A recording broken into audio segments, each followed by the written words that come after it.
Se você ainda acredita que a mulher de Caim era uma descendente de Adão e Eva, você se enganou. Caim se casou com uma descendente de Nod. Lembra da terra de Nod? Nod, que era um grande líder celestial, que aderiu à rebelião de Lúcifer.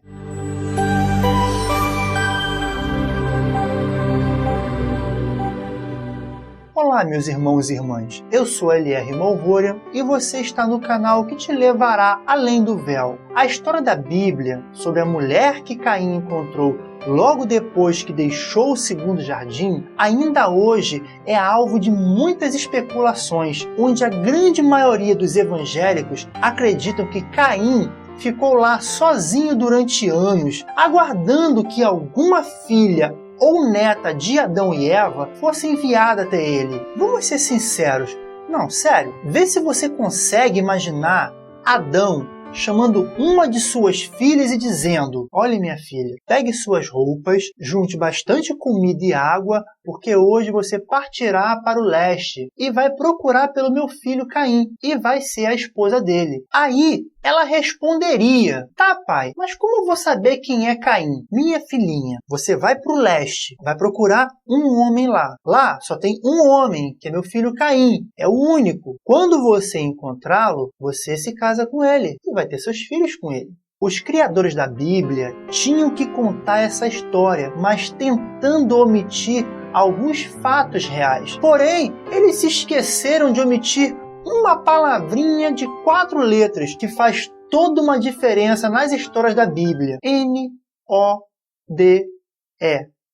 Nod. Em Gênesis, capítulo 4, versículo 16, temos o seguinte texto: E saiu Caim de diante da face do Senhor e habitou na terra de Nod, do lado oriental do Éden. Muitos teólogos, mestres e doutores da Bíblia, sabendo que esse trecho não tem nenhuma explicação plausível na própria Bíblia e nem em outros livros fora da Bíblia, alegam que Nod significava fuga, ou seja, que Adão considerava aquela região do leste como uma terra de fuga. Então, por que os tradutores de várias versões de Bíblia não traduziram a palavra Nod como fuga? Afinal, ela tem uma tradução. Não traduziram por uma simples razão. A palavra Nod era um nome próprio. E como nós sabemos, nome próprio não se traduz. Confere na sua Bíblia se a palavra Nod está ou não está com N maiúsculo. Aliás, na Bíblia dos Testemunhas de Jeová, os tradutores tiveram a ousadia de traduzir Nod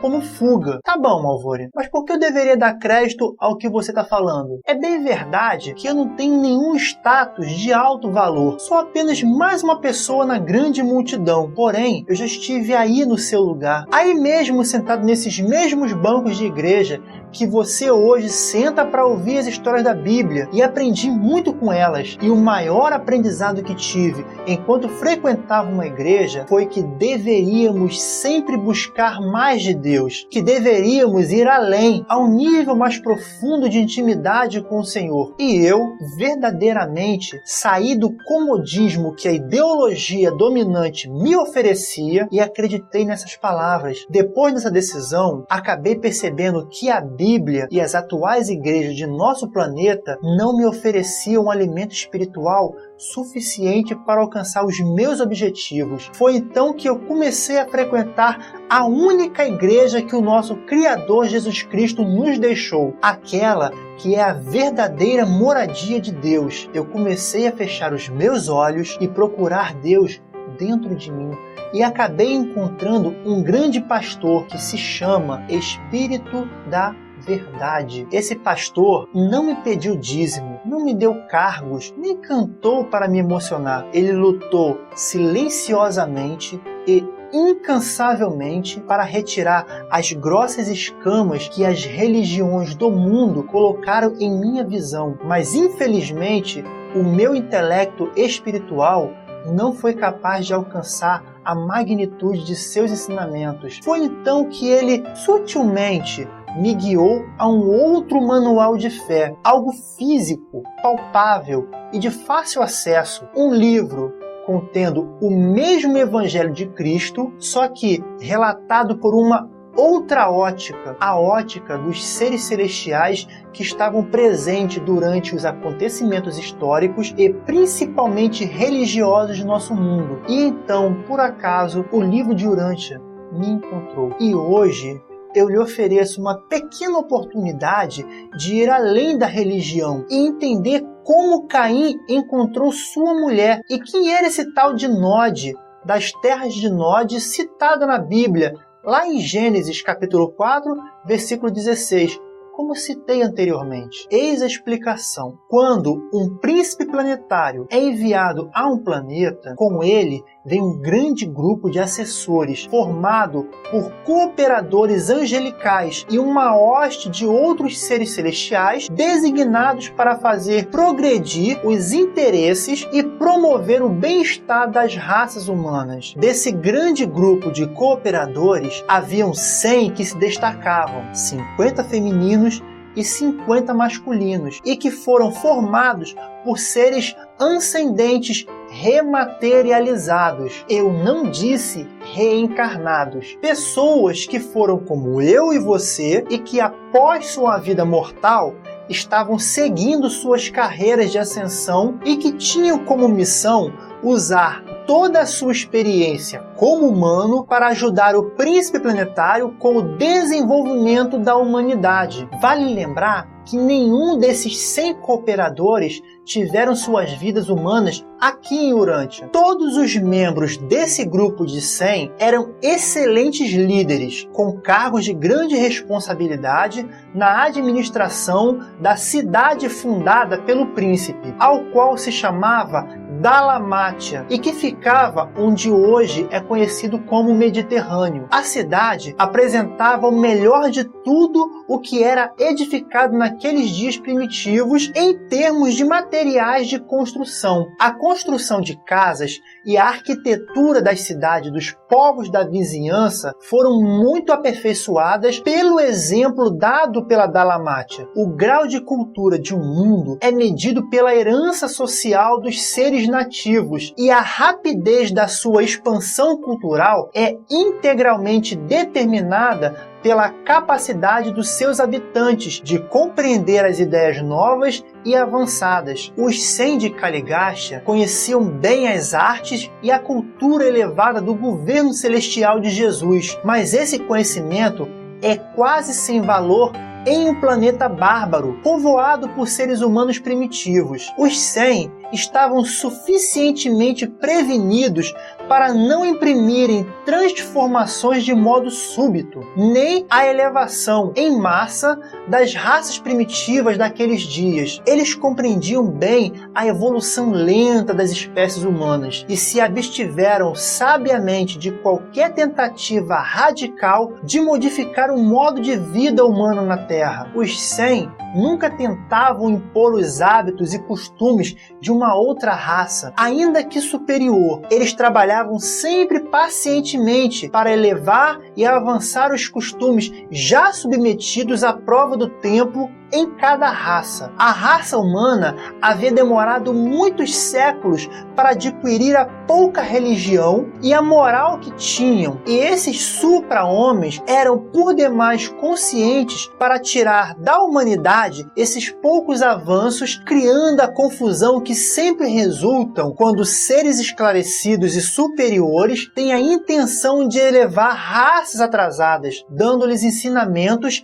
e esclarecimentos excessivos. E o futuro dos humanos de Urântia foi glorioso, só que não. Assim que iniciou a rebelião de Lúcifer, Dalamátia tinha uma população residente de quase 6.000 habitantes. Esse número inclui os estudantes regulares, mas não abrange os visitantes e observadores, cujo número chegava a mais de 1.000. Hoje em dia, não dá para se ter uma ideia do progresso maravilhoso daqueles tempos. Praticamente, todos os benefícios ganhos pela humanidade naqueles dias ficaram no esquecimento depois do erro catastrófico de Caligasta. Desde a chegada do príncipe Caligasta, a civilização do nosso planeta progrediu de um modo bastante normal por quase 300 mil anos. Toda a história subsequente foi definitivamente modificada por esse erro e também pela posterior falta de Adão e Eva ao descumprirem a sua missão planetária, conforme explicado no vídeo anterior. Durante esses 300 anos, Caligasta havia atuado como encarregado de Urântia, quando Satã, o assistente de Lúcifer, fez uma de suas visitas periódicas de inspeção. Só para esclarecer, nem Satã e nem Lúcifer têm aquela aparência monstruosa do capetinha chifrudo. Tanto um quanto o outro são filhos Lanonandeques de grande brilho. Durante essa inspeção, Satã informou a Caligasta que Lúcifer propôs uma declaração de liberdade, e pela situação em que se encontra o nosso planeta hoje, sabemos que o príncipe concordou em trair o planeta, aderindo à rebelião e posteriormente se declarando o deus de Urântia. No ato dessa autoproclamação, Van, que era um dos 100 assessores de Caligasta e presidente do Conselho Supremo de Coordenação Tribal, foi extremamente contra, persuadindo os demais assessores a não participarem daquele plano, até que essa notícia pudesse ser levada a Lúcifer, o soberano do sistema. Todos os assessores concordaram com Van e aguardaram uma resposta por parte de Lúcifer, e quando essa resposta chegou, veio com ordens que proclamavam Caligasta como soberano absoluto de Urântia, e que todos deveriam prestar obediência a ele. Desse dia em diante, a comunicação com o governo celestial foi cortada e o nosso planeta ficou completamente isolado. Dos 100 assessores de Caligasta, 40 se mantiveram leais ao plano do governo de Jesus, sendo liderados por Van, e os demais 60 assessores aderiram à rebelião, sendo que o seu líder era o nosso saudoso Nod. Lembra de Gênesis, capítulo 4, versículo 16? Olha o Nod aparecendo aí. E a partir de agora eu vou desenrolar a história sobre ele. E você vai entender bem quem era essa figura, que foi notificada na Bíblia, mas que não teve nenhuma explicação sobre ele. Por que será? Depois de algum tempo, os 60 que se rebelaram perceberam que tinham sido rebaixados ao status de mortais do reino. E como estavam condenados a sofrer a extinção por morte mais cedo ou mais tarde, esses seres supra-humanos recorreram imediatamente à reprodução sexual com os humanos, e os seus descendentes ficaram conhecidos por muito tempo como Noditas, e o seu local de morada como a terra de Nod, local esse onde Caim encontrou a sua esposa Remona, como expliquei no vídeo anterior. Tá conseguindo ligar os pontos? A presença desses extraordinários supra-homens e supra-mulheres, abandonados pela rebelião e unindo-se agora aos filhos e filhas da terra, é que deu origem às histórias sobre os famosos Néfilins, os gigantes citados na Bíblia, lá em Gênesis capítulo 6, versículo 4, e em Números capítulo 13, versículo 33. Pode conferir aí. Em vários lugares foram encontrados dezenas de fósseis, incluindo pegadas que comprovavam a existência de raças de homens gigantes, como a que encontraram nos arredores do rio Paluxy, no Texas, que seria de uma mulher que possuía cerca de 3 metros de altura e cerca de 454 quilos, ou então o gigante fossilizado de 3,65 metros que foi desenterrado durante uma operação mineira na Irlanda, ainda no século XIX. Também no final dos anos 50, durante a construção de uma estrada no sudeste da Turquia, no Vale do Eufrates, região próxima ao segundo Jardim do Éden, foram encontradas várias tumbas de gigantes. Elas tinham 4 metros de comprimento e dentro de duas estavam ossos da coxa medindo cerca de 120 centímetros de comprimento. Calcula-se que esse humano tinha uma altura de aproximadamente 4 metros e pés de 53 centímetros. Caligasta se rebelou. Adão e Eva cometeram uma falta, mas nenhum mortal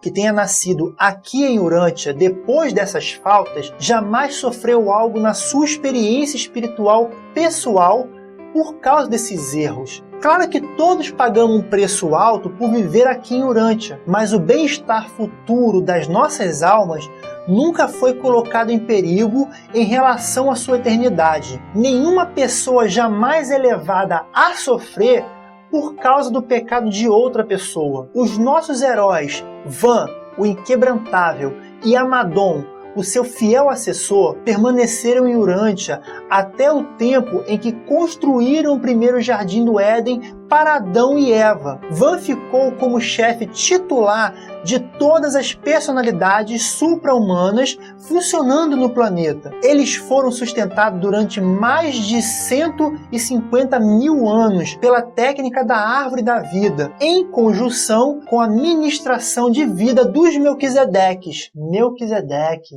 o rei de Salém, aquele que não teve início nem fim, é uma história interessante. E se você gostou desse pequeno resumo da história, vai amar o grande aprendizado que terá lendo ela por completo. Acesse o site que está aqui embaixo na descrição, www.alemdovéu.info, e faça o download do livro de Urântia gratuitamente. E se você quer ser avisado quando tiver novos vídeos, clique aqui nesse botão e se inscreva no canal, que automaticamente quando eu colocar o vídeo no ar, você vai receber no seu e-mail, ou então na sua primeira página do YouTube.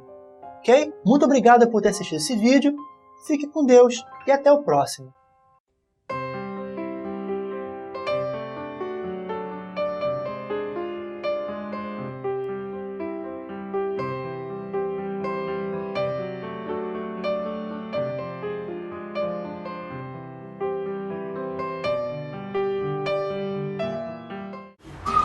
Muito obrigado! Só de assistir esse vídeo você já ajudou muito.